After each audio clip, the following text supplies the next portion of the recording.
Hello, everyone. This is Dr. Anthony Chaffee. I'm here today with a very special guest, Dr. Ken Berry, who is a personal favorite of mine, someone that I've been watching myself for the last several years, and I'm sure most of you are familiar with as well. So I'm very excited to be able to speak with him today. Dr. Berry, thank you so much for being here. My pleasure, Doc. Good to talk to you. Thank you. You too.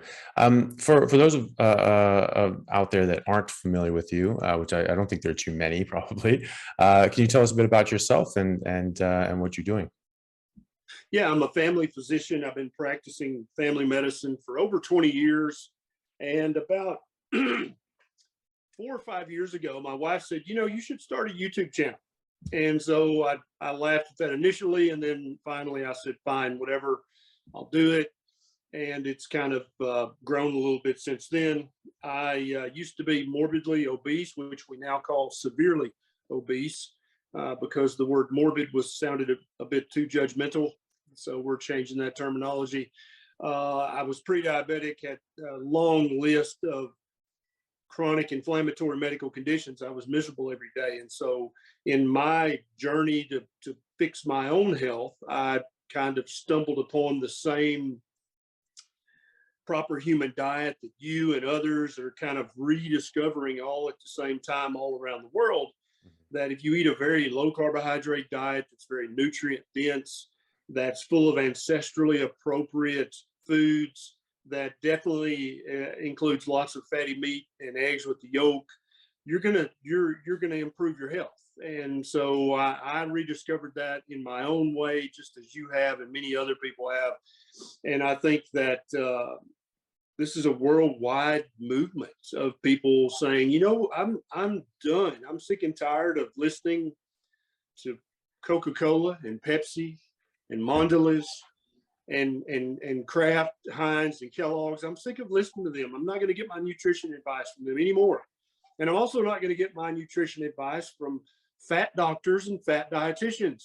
I'm going to look for people on social media, on the internet, on YouTube, who look like they've got their shit together and have fixed their problems. And I'm going to listen to what they say. And I think that's a very common sense position for the layman to take. And that's exactly what I would do if my car wouldn't start. Yeah. I would not take my car to a mechanic whose front yard was full of cars that would not start. That's just a common sense country boy redneck way of looking at the world. I would take my car to a mechanic whose cars were tip top and looked like race cars and started immediately and ran really fast and got good gas mileage.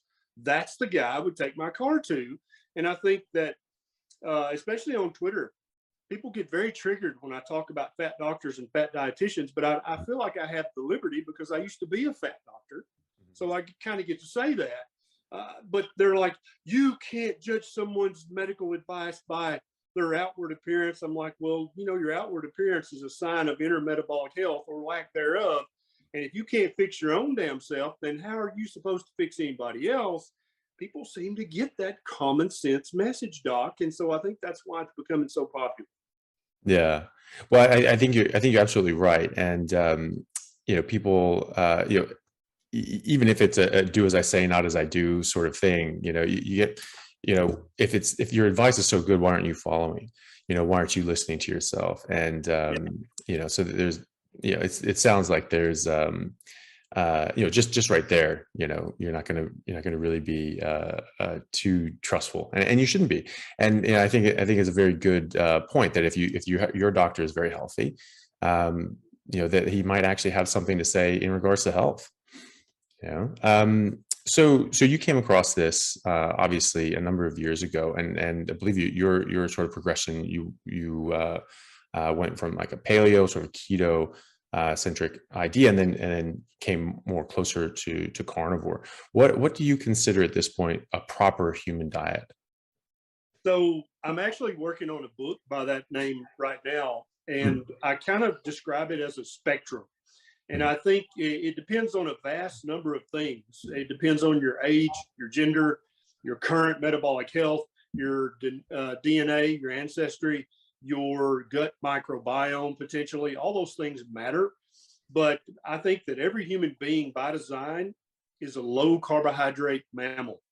And so under 100 total grams of carbs a day. So if you're young and healthy and you're surfing 3 hours a day, then maybe you can eat up to 100 grams, total grams a day of carbohydrates in the form of fruits, berries, vegetables, nuts. That's probably fine. But as you become older, more metabolically sicker, you need to turn down what I call the carbohydrate knob and turn that down to 50 total grams, 20 total grams, 10 total grams, as close to zero as you can get it. And so for me, I fatten very easily, as my friend Gary Taubes describes it. And so if I were to eat 50 total grams a day of vegetables and fruits, I would start to gain weight and my A1C would start to go up. That would just happen. And I've tried that experiment several times. So I know for a fact that would happen with me. So I have to keep it as close to 0 total grams of carbohydrates a day as possible. And I'm pretty good about doing that. And when I'm doing that, I stay pretty healthy and stay fairly lean. I think that a proper human diet is ancestrally appropriate. And let me be very specific about the time period I'm talking about, because vegans and plant-based people, they love to talk about something that happened in the late Mesolithic or something. And what they're wind up talking about is 2,000 years ago. And it's like you're using a big paleoanthropological term to mean a couple of 100 years ago, right? Yeah.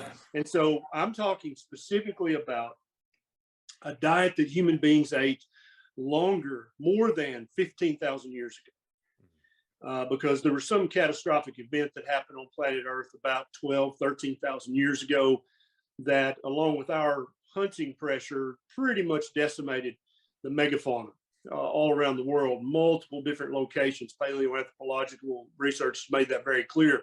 And so the modern fauna that we have now to hunt is much leaner, much less humongous than the stuff that we had to hunt before.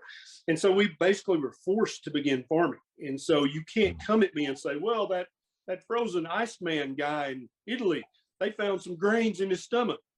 That was 5,000 years ago. Yes, they did. That's right. That was after the catastrophe. We were basically moments from starving to death on any given day because all the huge school bus size megafauna that we used to hunt at our pleasure, it was no longer in existence. And so it must be nutrient dense. It must be ancestrally appropriate. It must be low carbohydrate by design.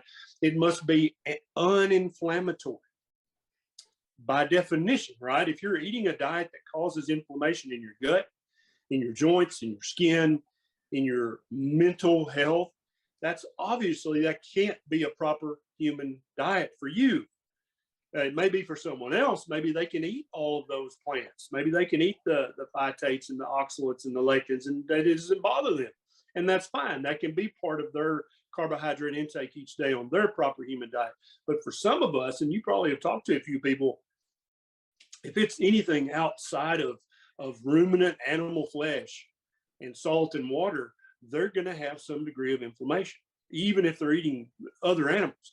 And so I think a proper human diet, by definition, is uninflammatory. It does not introduce or cause chronic inappropriate inflammation in the human body. And that's just some of the kind of foundational principles that I've built this concept of a proper human diet on.